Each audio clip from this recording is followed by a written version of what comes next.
देखिए लिखा हुआ है किसी राशि पर 5% की ब्याज दर से 2 वर्ष के लिए चक्रवृद्धि ब्याज और साधारण ब्याज के बीच अंतर, साधारण ब्याज और चक्रवृद्धि ब्याज के बीच अंतर 2 है, तो वह मूल राशि ज्ञात की। देखिए अंतर कह रहा है, तो अंतर का मतलब क्या होता है, आर स्क्वेयर अपान 100। समान ब्याज दर पर 2 साल के लिए चक्रवृद्धि ब्याज और साधारण ब्याज के बीच जो अंतर होता है वह होता है आर स्क्वेयर अपान 100। यानी आपको हमने लिखाया था CI2 माइनस SI2 बराबर कितना होगा, ठीक। दूसरी बात यहाँ पर देखेंगे आर, तो 5 का स्क्वायर कितना हो गया 25, 25 को 100 से भाग देंगे, 0.25% की वैल्यू कितनी हो गई 2 है। तो आप कहोगे सर 1% की वैल्यू 2/0.25, इधर चला जाएगा ऊपर 2 0 बन जाएंगे, 25 चौको 100, 4 दूनाई 8, 1% का मतलब 8, तो मूलधन 100% होता है, 100% का मतलब 800। Option number C is correct. बात समझ में आ गई। ये भैया इसमें देखो ये पूरा यहाँ तक आ रहा है उसमें, ठीक है। चलो अगला क्वेश्चन पॉज कर दो इसे वीडियो।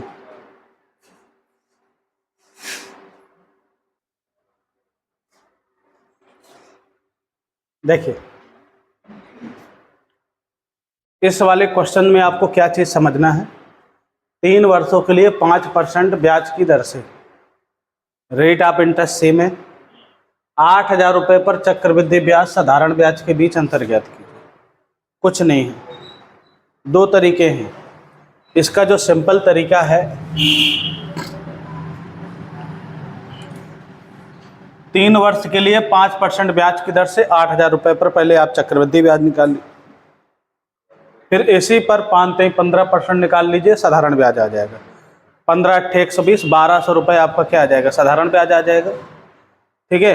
अब जब चक्रवृद्धि लगाओगे तो आप पहले ब्याज अमाउंट निकालोगे, क्या निकालोगे अमाउंट, तो 8,000 रुपये पर 105/105, 105 यहाँ पर बटे 100/100/100, ऐसे ही तो होता है, 3 बार है, 1 2 1 2 3, ये 3,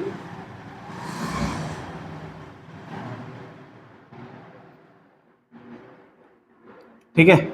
8 बार में 125, 1,000, 125 बार में चला गया ये, 5 5 5 बार में सब कट जाएगा, 25 पंचे 125, 21 पंजे 105, 21 पंजे 105, 5 25, 21 पंजे 105, 21 का वर्ग कितना होता है क्यूब, 21 का क्यूब कितना होता है, हाँ 9261 में से अगर 8,000 रुपये माइनस कर दो तो 1261 हो जाएगा।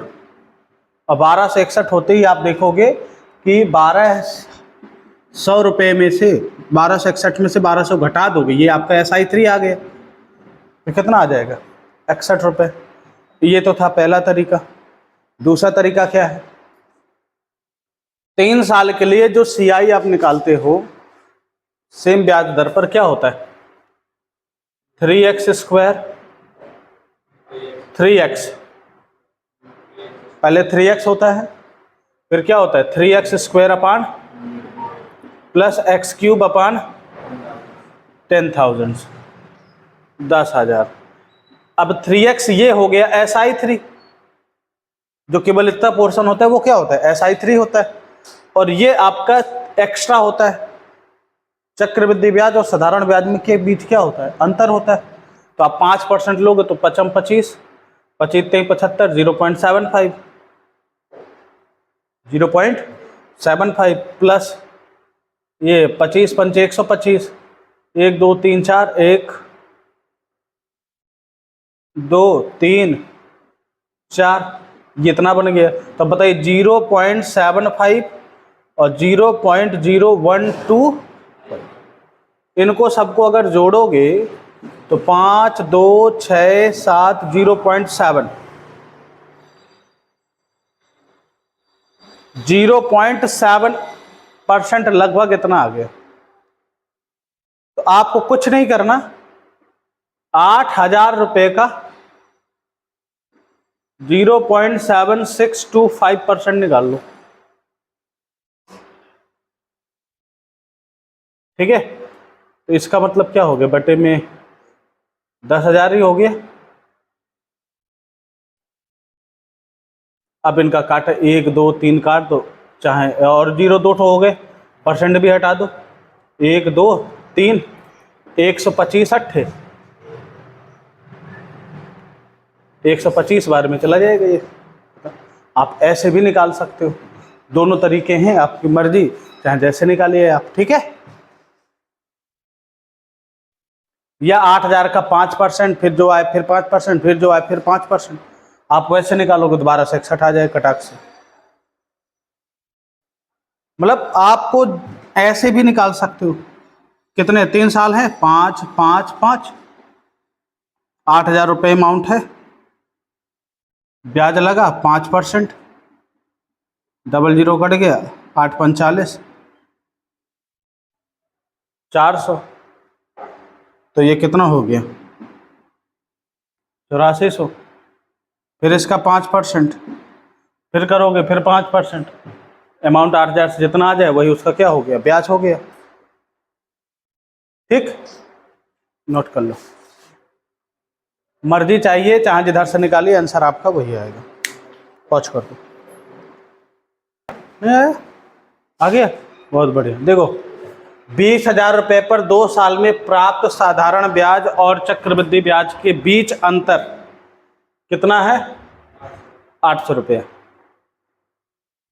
तो ब्याज की वार्षिक दर क्या है, तो है क्या, r² / 100 ही तो अंतर होता है। किसका, मूलधन का, मूलधन का r² / 100 ही तो कितना हो जाएगा, 800 रुपये हो जाएगा। कि केवल r² / 100 आप वैसे भी लगा सकते हैं, लेकिन वो हमारा किसका, चूंकि अमाउंट यहाँ पर दे रखा है कितना, 20,000 रुपये। रेट ऑफ इंटरेस्ट निकालना है, 1 2 1 2 1 2 3 2 चौको 8 4 में, तो कितना हो जाएगा,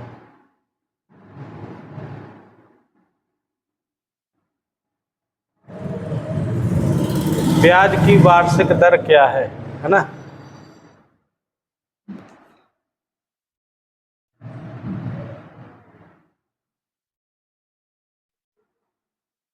परसेंट, अब देखो r² बराबर कितना हो जाएगा 400, तो r बराबर कितना हो जाएगा भाई, परसेंट भी तो यहां पर होता है, ये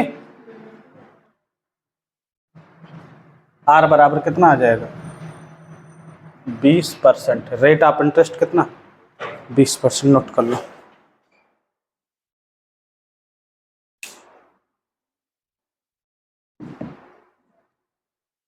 ठीक,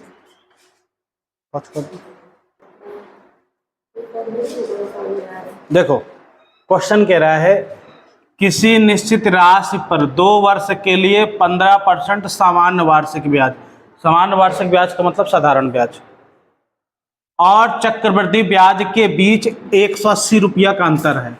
मतलब r² / 100 बराबर कितना दे रखा है,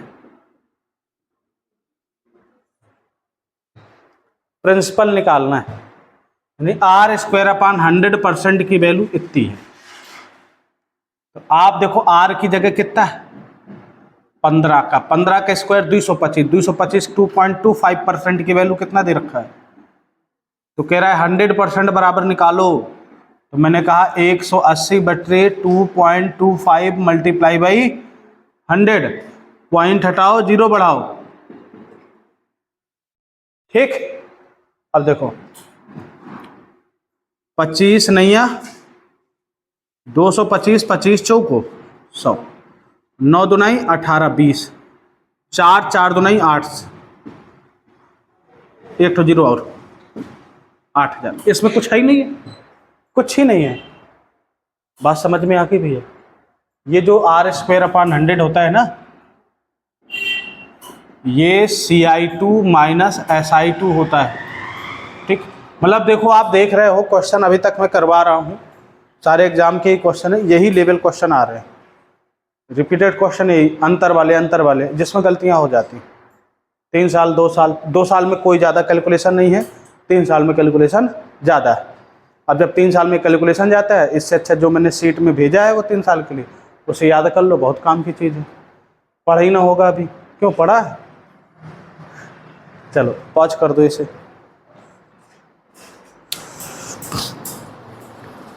बस देखो, 8500 रुपये पर 10% ब्याज दर से 2 वर्ष के साधारण ब्याज चक्रवृद्धि ब्याज के बीच अंतर क्या है? तो भाई आप क्या लिख दो, सीधा 85 लिख दो, आर स्क्वायर अपान 100 यानी एस स्क्वायर अपान, ये तो खत्म, और इंटू परसेंट होता है, इस परसेंट का मतलब भी बटे में क्या हो गया, 85 आपका क्या हो गया आंसर, खत्म, 85 आंसर। पॉज कर दो।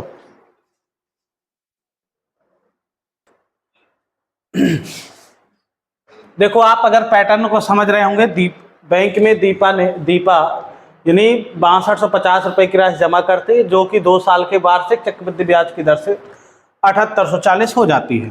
7840 हो जाती है, 6250 जमा किया था, प्रिंसिपल अपान A2 है दे रखा है। मैंने कहा यार 0 0 काटो, ये होता है, अगर आप इसको गौर से देखो तो 28 का और नीचे 25 का स्क्वायर होता है। 2 साल का दे रखा है A2, तो 1 ईयर का कितना हो जाएगा, 1 ईयर का मल्टीप्लाइंग, तो 28 बटे केवल कितना हो जाएगा 25, इसका स्क्वायर रूट निकाल लेंगे। बताओ 25 से कितना अधिक है, 3 बटे 25, यही आपका, बस 1 बटे 25 का मतलब 4%, 4 तो 12%। क्या कोई कैलकुलेशन है ज़्यादा इसमें?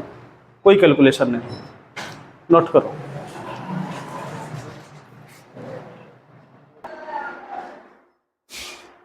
हरि ने 11.3% की, देखो ध्यान से सुनिएगा थोड़ा सा, हरि ने 11.03% की समान ब्याज दर पर 3 साल के लिए 100 रुपए का निवेश किया। भाई 3 साल के लिए अगर इतने परसेंट ब्याज लगता है तो 100 रुपए पर कितना ब्याज बना उसे, 11.03% मल्टीप्लाई बाई 3, 33.09%, केवल इतना ब्याज बना। अब ध्यान से सुनना, 3 साल बाद समान राशि प्राप्त करने के लिए, यानी इतने परसेंट ही, भाई 100 रुपए का ही इतना परसेंट कितना होगा, इतने रुपये तो होगा, 33.09, 33.09। 100 रुपए का अगर 33.09 निकालोगे तो 33.09 ही आएगा। कह रहे इतना रुपए निकालने के लिए टीपू को कितना निवेश करना चाहिए, लेकिन 10% चक्रवृद्धि ब्याज की दर पर। तो भाई 1 साल में 10% ब्याज 10 होता है, 2 साल में कितना हो जाता है, कितना हो जाता है 21%, 3 साल में 33.1 हो जाता है। तो अगर आप देखो इसके अप्रॉक्स 3 ईयर में 33.1%, ये तो ब्याज हो ही जाएगा। तो इन 4 ऑप्शन में से किसका 33.1% लगभग 33.09 होता है, अप्रॉक्स में आएगा आंसर। भाई इसका निकालोगे 120 का 33 बार 3 36, बार 3 36, 33 से ज्यादा हो गया, 36 हो गए। 11 का निकालोगे, 11 3 33, 11 3 33, 33 3 कितना हो जाएगा 36, ये भी ज्यादा हो जाएगा। हमें केवल कितना चाहिए 33.09, तो किसके नियर अबाउट आएगा, लगभग 99.99 समथिंग % रुपए लेना पड़ेगा। तो हम 100 रुपए ले लेंगे, खत्म। खेल, option number C is correct, 100 रुपए की राशि पर, क्योंकि ये CI3 कितना आ गया, एट द रेट ऑफ 10%, 3 साल कितना हो जाएगा, 100 रुपए पर इतनी ही राशि निकलेगी उसे। नोट कर लो, पॉज करो। एंजॉय मिल रहा है बराबर, चलो ठीक, कोई बात नहीं, जब तक विश्वास नहीं आ रहा है।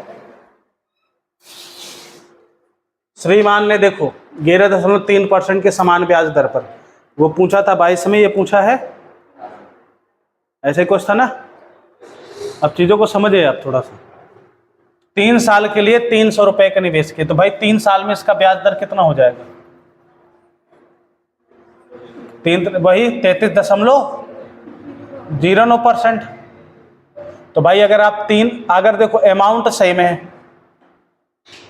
33.39 पर आपको ये मिला, y को 3 साल बाद समान राशि रिटर्न पाने के लिए कितना निवेश करना चाहिए, लेकिन 10% की चक्रवृद्धि ब्याज पर। तो भाई 10% की चक्रवृद्धि ब्याज पर भी 33 दशमलव कितना आ रहा है, 1% आ रहा है 3 साल बाद। तो चाहे 33.09 ले लीजिए, चाहे 33.1 ले लीजिए, अप्रॉक्स लगभग बराबर है, यानी 299 लगभग आएगा। भाई तो अमाउंट भी क्या होगा, सेम होगा। भाई ये जब ऊपर नीचे है थोड़ा बहुत है, लगभग अप्रॉक्स बराबर है। अब बराबर कब आएंगे, जब अमाउंट भी क्या होगा, सेम ही होगा। बस कहाँ गया, नोट कर लो, ऐसे नहीं निकालना।